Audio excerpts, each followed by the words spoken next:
والفجر وليال عشر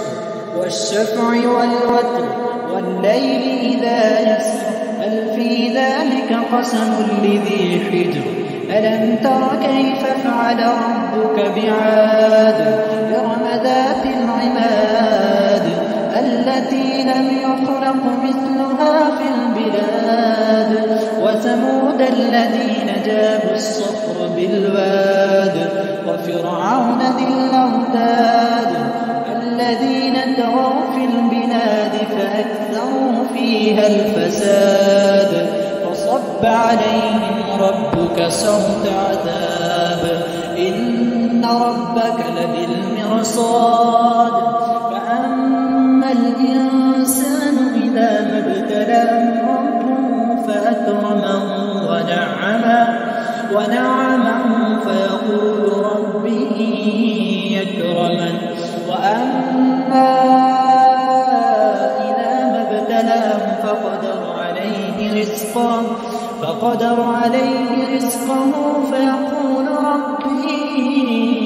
أهانن كلا بل لا تكرمون اليتيم ولا تحاضون على طعام المسكين وتأكلون التراث أكلا لما وتحبون المال حبا جما كلا إذا دكت الأرض دكا دكا وجاء ربك والملك صفا صفا وجيء يومئذ بجهنم يومئذ يتذكر الإنسان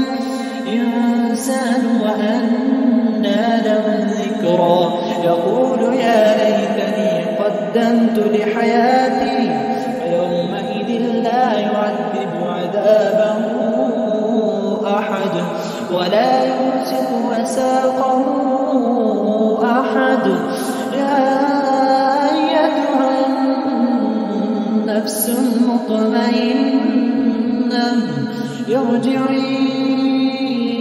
إلى ربك راضية مرضية فادخلي في عبادي وادخلي جنتي.